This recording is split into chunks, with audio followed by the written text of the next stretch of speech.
Translation and purport by His Divine Grace, A.C. Bhaktivedanta Swami, Srila Prabhupada Ki Jai.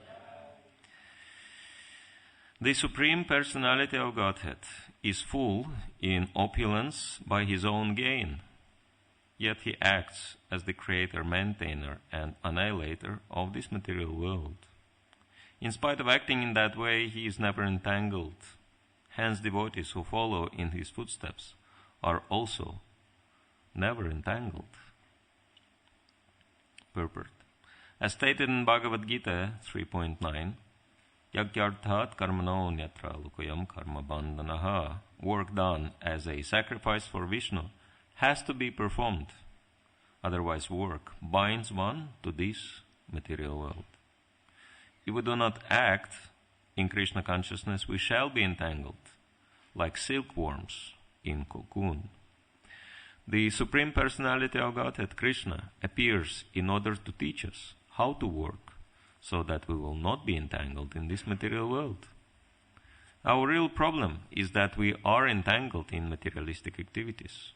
And because we are conditioned, our struggle continues through punishment in material existence in one body after another in different forms of life. As the Lord says in Bhagavad Gita 15.7, Mamaivamsha jiva loke jiva bhuta sanatana Nashastanyindriyani prakriti stani karshati. The living entities in this conditioned world are my eternal fragmental parts.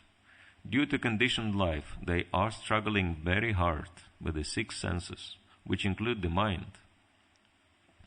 The living entities are actually minute forms who are part and parcel of the Supreme Lord. The Supreme Lord is full in everything, and the small particles of the Lord are also originally qualified like Him, but because of their minute existence, they are infected by material attraction and thus entangled. We must therefore follow the instructions of the Supreme Personality of Godhead, and then, like Krishna, who is never entangled by these material activities of creation, maintenance, and annihilation, we will have nothing for which to lament. Navasidanti ye nutam.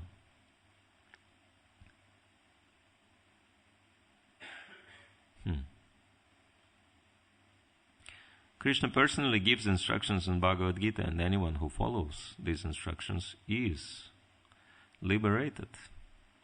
Following Krishna's instructions is possible when one is a devotee, for Krishna instructs that one should become a devotee. Manmanava mad bhakto mat yajimam namaskuru. Always think of me and become my devotee. Worship me and offer your homage unto me. Bhagavad Gita 18.65. Always thinking of Krishna means chanting the Hare Krishna mantra, but unless one is an initiated devotee, he cannot do this. As soon as one becomes a devotee, he engages in deity worship, madhyaji. A devotee's business is to offer obeisances to the Lord and the spiritual master constantly. This principle is the recognized way to come to the platform of bhakti. As soon as one comes to this platform, he gradually understands the Supreme Personality of Godhead. And simply by understanding Krishna, one is liberated from material bondage.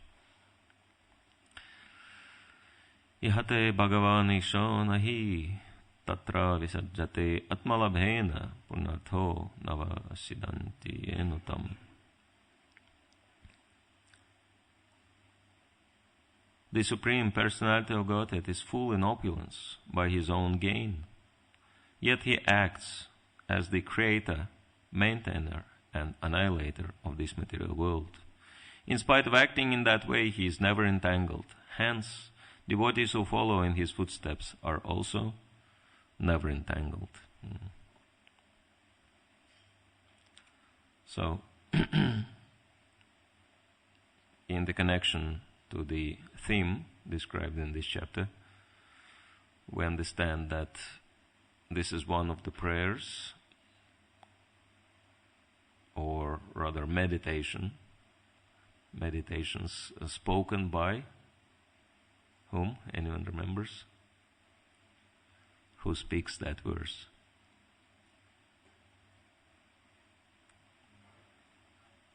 Who? No. Okay, no one remembers, of course. Previous verse was a long time back, when you were much younger.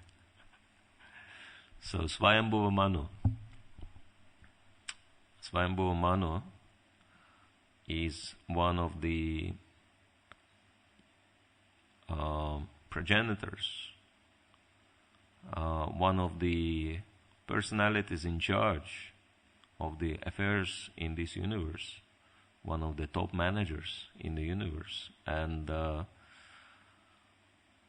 it is very interesting how it is described that before Swayambhuva Manu takes up the responsibility, he engages himself in meditation on the Supreme Lord. Because this is an example for all of us to follow, that unless we are authorized or empowered by the Supreme Lord, we cannot really take any serious responsibility. We can try, but the result will be simply a failure.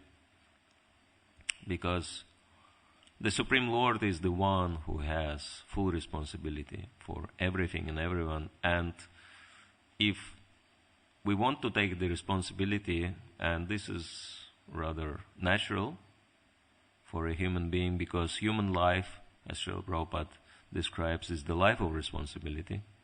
We have to take the responsibility. But in order to do it right, we have to get empowered. We have to get authorized by the Supreme Lord. And so this is what Swayambhuva Manu is doing. He's meditating on the Supreme Lord. He's trying to connect to the Supreme Lord and be fully Krishna conscious in order to properly execute his duties. Yeah? And we know that this is the pattern which was followed by all the great personalities.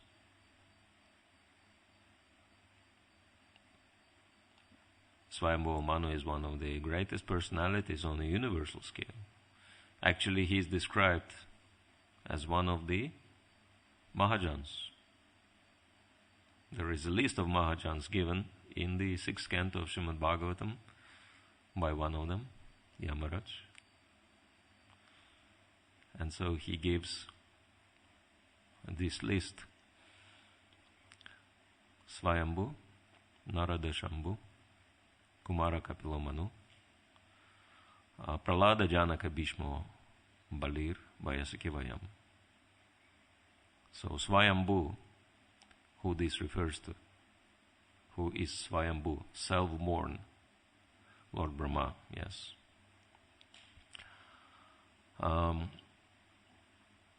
Swayambhu, Kapilo, obviously, Lord Kapiladev, Manu, and the word Manu specifically refers to Swayambhuva Manu, the son of Lord Brahma, and he is one of the Mahajans.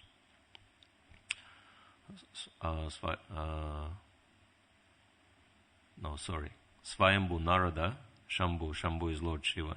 So Brahma, Narada, Shiva, Kumara, 4 Kumaras, somehow they count it as one. I don't know why. Don't ask me this question. Then Kumara Kapiladev Manu, Swayambhuva Manu, Pralad Maharaj, Janaka Maharaj, Bhishmadev, Bali Maharaj, who is also described here in the 8th canto, Vyasaki, who is Vyasaki, son of Vyas, Shukadeva Goswami, and then humbly Yamaraj is adding at the very end, Vayam, he says, us were also somehow added to this list. So Yamaraj is also one of the Mahajans. So this is the description of Swayambhuva Manu, and this is the way to become a Mahajan, a great soul, by meditating on the Supreme Lord and actually praying for the mercy to become engaged in his pure devotional service. Um,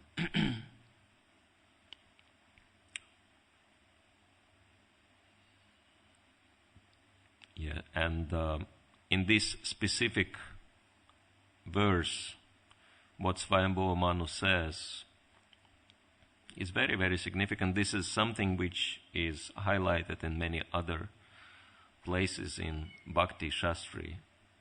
And Bhakti Shastri, by the way, is not just the name of the course, but this is the part of Vedic literature which is specifically describes the process of devotional service, Bhakti Yoga. And of course, the major Bhakti literatures are translated and presented to us by the mercy of Srila Prabhupada, such as Srimad Bhagavatam and Bhagavad Gita, and Chaitanya Charitamrita, of course. But there are many other Bhakti Shastris. Also because this is the main idea of the Vedic literature, to help us to connect with the Supreme Lord in His loving devotional service. And so this statement made by Swayambhuva Manu,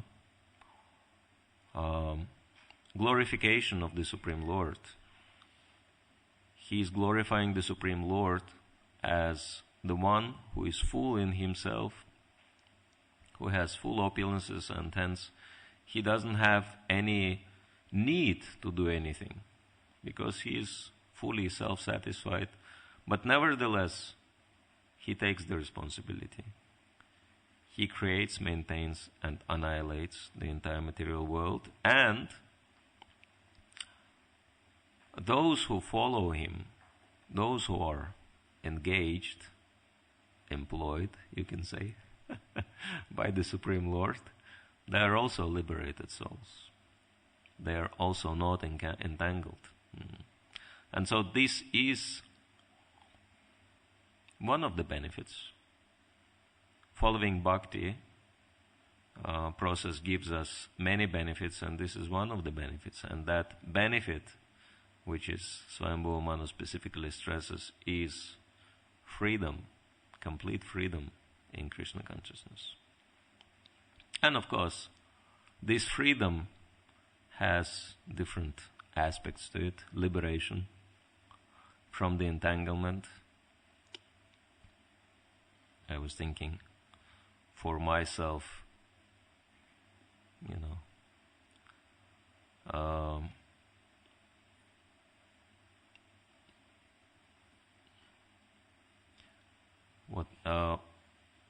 I wouldn't even be able to imagine such a wonderful life I'm living at the moment, being completely free to do anything I want for Krishna, and having no need to, worry about anything. No job and no worries. This is like one of the greatest worries for the people at the present moment, right? People so worried, that's like the worst nightmare, right? I lose my job, right? If they see that in their dream that they lose their job, they wake up, in a cold sweat, breaking in a cold sweat. Oh my God, I lost my job. What will happen to me now, right? Everything's finished. But, we have so many devotees who have no jobs and no worries whatsoever, right? Because Krishna is taking care. And nevertheless,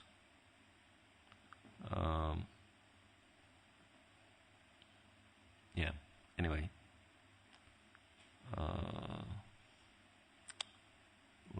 let's discuss a little bit that liberated stage, which is explained in many places in scriptures, in Bhakti scriptures,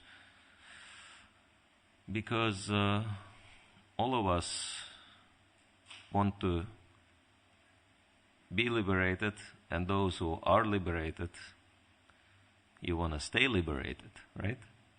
So that's very important aspect in Krishna consciousness for us. If we are not yet liberated, we want to become liberated. We want to be liberated. And if we are liberated, we want to stay liberated and never become entangled in the, as Bhagavatam says, in the horrible meshes of repeated birth and death. Yeah? In the very beginning, is that first or second chapter of Bhagavatam?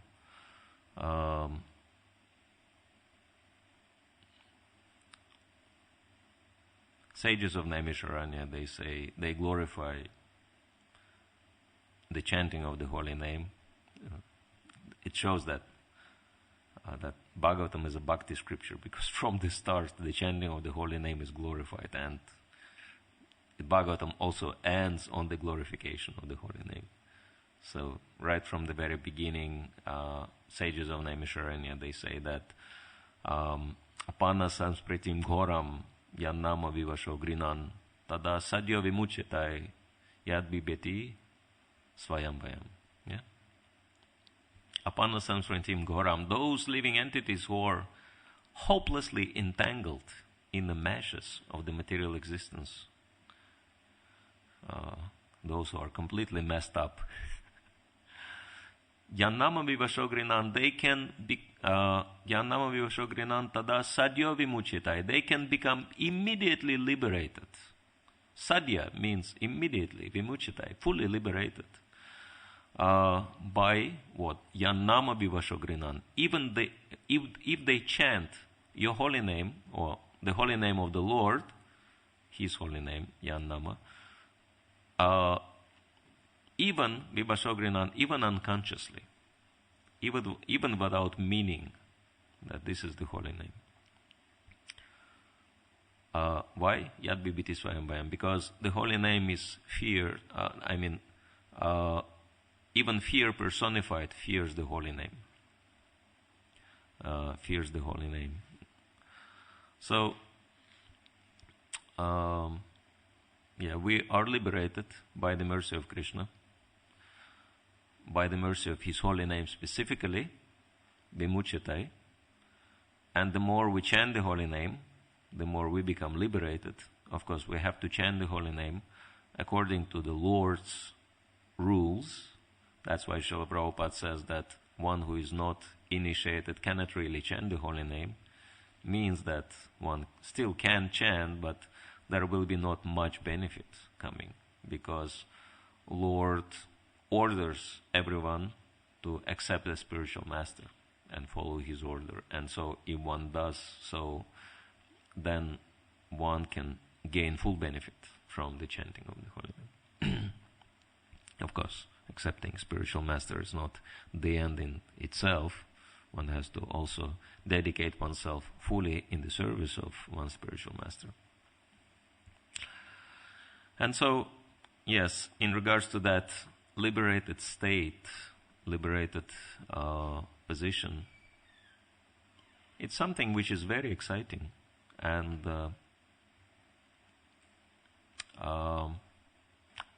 yesterday, when I was requested to give a class for the Sunday feast guests, we were highlighting this point that Krishna consciousness benefits everyone with no exceptions, right?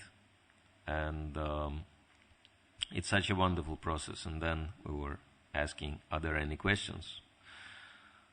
And there was one question from one guest, but he was shy to ask in public, probably because it was a little bit personal. But then after the class he came and he said, but what if one is still chanting the Hare Krishna and then one goes through so many difficulties? Because you're advertising that Krishna consciousness is, such a happy merry-go-round process.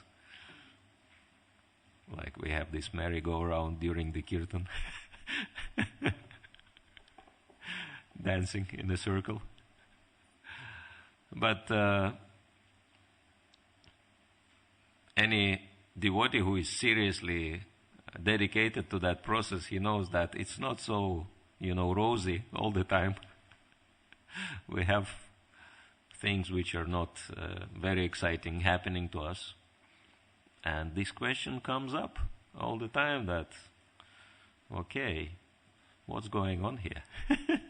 I dedicated myself to Krishna, and why Krishna is making me go through sometimes very harsh experiences, right?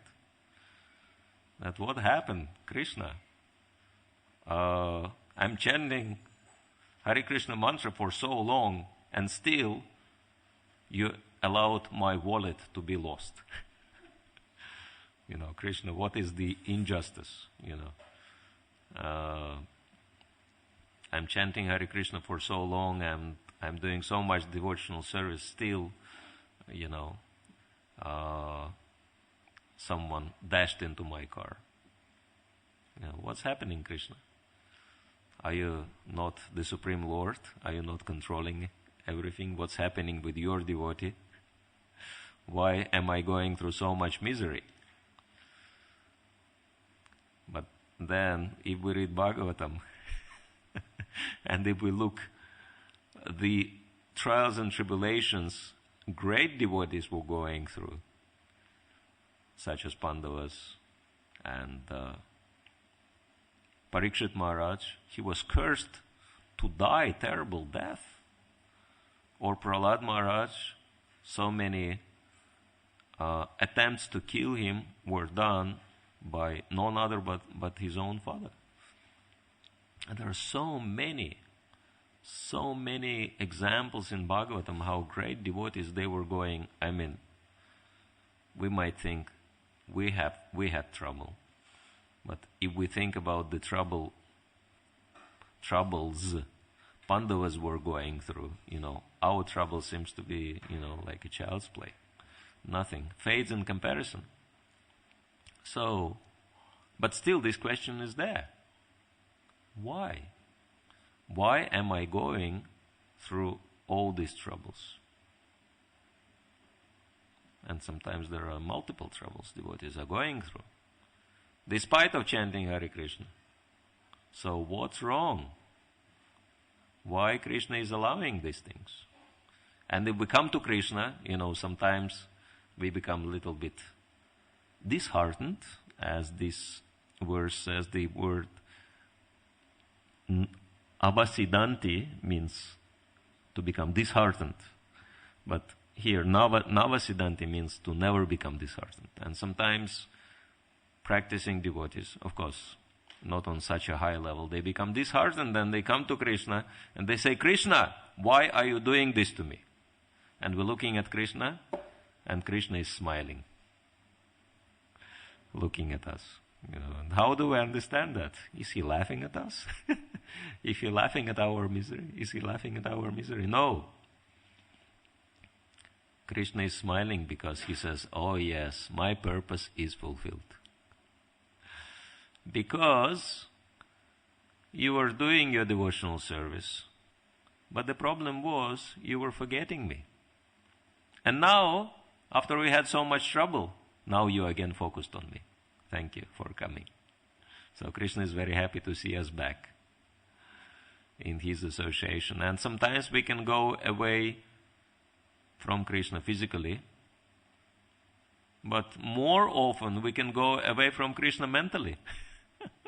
We may be right at the temple in the association of devotees, and we can completely forget Krishna. Our minds can be very far away from anything connected to Krishna consciousness, and I'm sure many of you had that experience, right? And so, yes, that the answer to this question, if anyone ever wondered why bad things are happening to such good people like us, the troubles are the alarm clock to wake us up to Krishna consciousness, right? And that's why great devotees such as Kunti Devi are praying, Vipada Santuta Shashvat, Tatra Tatra Jagat Guru. That let these troubles come again and again, because when the troubles come, we can see Krishna, we can see you. And if we see you, we won't have to see the repeated births and deaths anymore. So troubles sometimes can be a bitter medicine, but nevertheless, this is a very useful medicine to wake us up spiritually. And but then, we may ask, so if we still have to go through the trouble, where is the bliss of Krishna consciousness then? I joined this movement to be happy. I joined this movement because I was thinking I will have no more troubles, right? I was thinking like that. I'll be honest with you. Because before I joined the movement, my life was so rosy.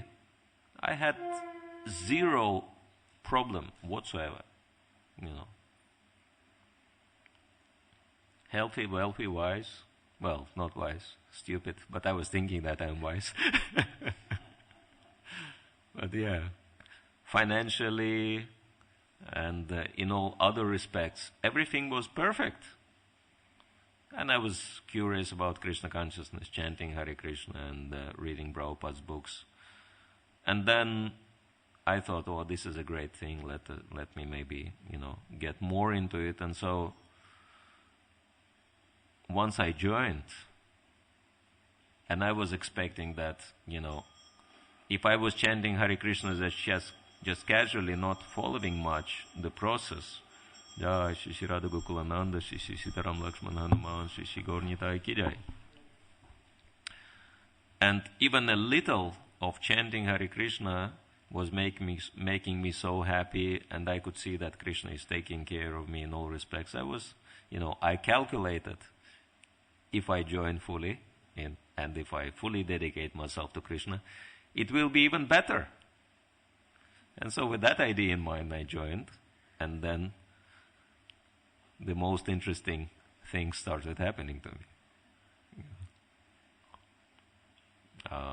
The business I was involved in was robbed, so everything crashed. The home was burned, caught on fire, and there were so many troubles. And I was thinking, Krishna, what's going on? Why are you doing all these things?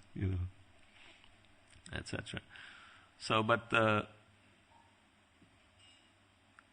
Krishna always has his purposes for doing everything. And if we really trust Krishna, if we really believe that Krishna is the Supreme Lord, and if there is God, then it has to be Krishna, right? Because not just because it is described in Vedic literature, but if we really think of it, is there any other God rather than Krishna? Is there any other Supreme? Because who else fits into that characteristics of the Supreme Lord? And so, if Krishna is the Supreme Lord, we have to trust that He is our well-wisher and maintainer. And He will never do anything which is bad to us. But this thinking is always very prominent. Like Arjuna was thinking, why that in the first chapter of Bhagavad Gita, he is addressing Krishna and he says, Sukhinas Yama Madhava, that, oh Madhav, where will be happiness if we will kill our own relatives, our own family members? And Sukhino, he says, I want to be happy, Madhav. I want to be happy. And he's using that name Madhav. Why? Because Madhav is the husband of whom? Of Mahalakshmi. Srimati Radharani is Mahalakshmi. She is the source of all Lakshmis. So she is the original goddess of fortune, Srimati Radharani, and Radha Madhava. So this is why we have these deities in Mayapur. And I suppose this is one of the reasons why Mayapur is flourishing so much. Because, the original Adi Lakshmi or Mahalakshmi, Shrimati Radharani, is there, and Krishna, who is the husband or consort, rather, of Shrimati Radharani. So, Arjuna is implying that Krishna, you are the husband of goddess of fortune, so you should only bring fortune to us. Why are you trying to bring me misfortune? What will be the fortune? What will be the happiness if I will follow your order? But Srila Prabhupada explains, Krishna never brings misfortune to anyone, what to speak of his devotees. So if we really trust Krishna, he is doing the best for us. We may not know sometimes, but even from material point of view, whatever Krishna is doing is the best thing for us. Like the events I described, losing business, losing house. And I was thinking at the time, why Krishna is doing that? But then, our family had to move from that place to the different location. And literally in a month or two, the civil war broke out. And so many people were killed. And the people, our neighbors, there are plenty of victims amongst our neighbors because our house was exactly on the border. So, and I heard that, the tanks were running through that area and destroying all the houses like that. And so many people were killed. So Krishna just helped, cut our attachments and helped us to relocate. Krishna just moved us away from the trouble area. And then, it's like Krishna moves you away and then the place is destroyed. Like I heard some devotee was working in the World Trade Center and, he was called out from that place. He received the phone call, so he had to leave that place to go somewhere. And when he came back, it was all finished. He only saw ruins of the building. So Krishna moved him out, and then the whole place got destroyed. But the devotee was safe. So there are so many instances like that. But sometimes devotees are not getting material benefit, seems to be. Because no matter what will be happening to us, no matter how much good fortune we may get by the process of Krishna consciousness, still we have to die. And death is not always pleasant thing. I mean, it's never pleasant. But not for devotee. And this is what this verse is actually talking about. Being unaffected by material circumstances, being free from external environment. That is not external affair. That is internal affair. That is the consciousness of a devotee which keeps him liberated. That's why there is a famous verse in Bhakti Rasamrita Sindhu, which I'm sure many of you know very well. Iha yasya harerdasya karmana manasagira nikilas apyavastastu jivan mukta sauchate. So one who is fully dedicated in the service of the Lord by the body, mind and words, he can remain a liberated soul even in this material world. Even while being in the body, one can remain a liberated soul. And I think I was sharing some of my observations when I saw the passing away of Srila Sridhar Maharaj. Our Sridhar Maharaj is called Sridhar Maharaj. Anyway, whether I did it or not, we don't have much time left to tell about these experiences, but I was shocked to see how much this man is independent from the body.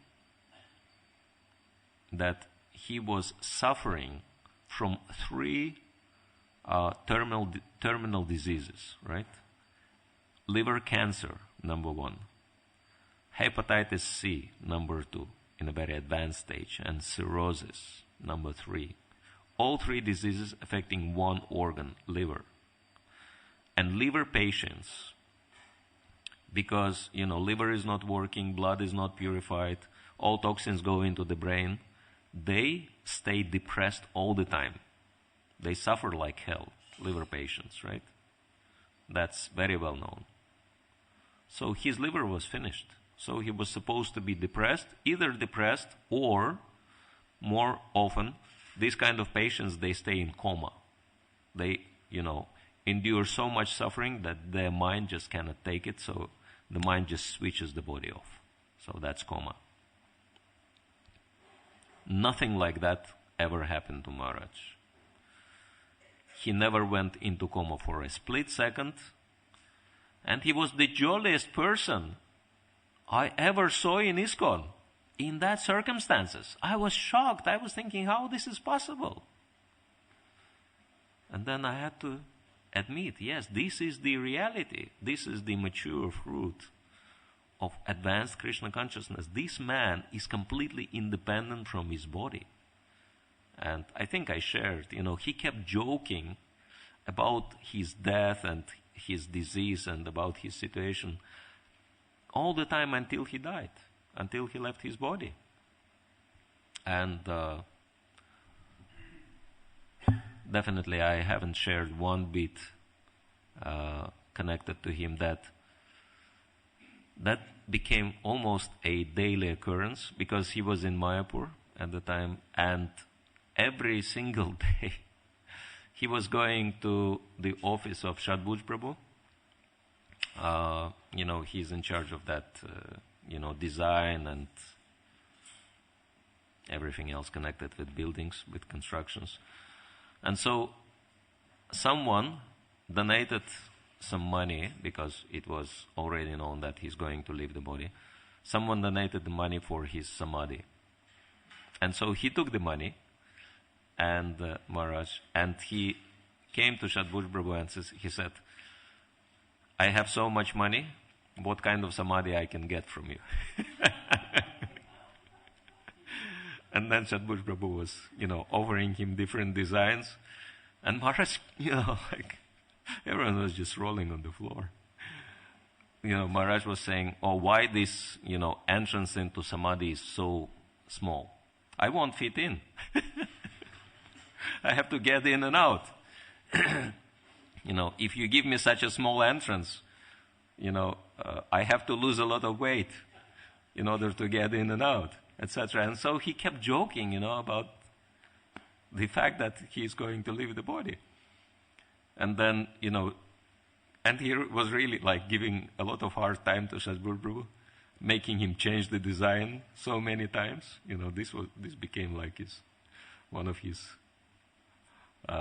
final pastimes, designing his own samadhi. And then Shadbhuj Prabhu said, Maharaj, why are you giving me so much of a hard time? And you know what he said?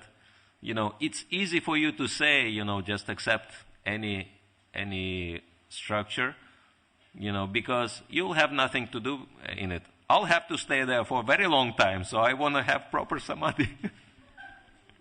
Like that, And this was his mood all the way through. Even the appearance, he would go out every day, and he would specifically, even dress himself up in such a way to make devotees laugh.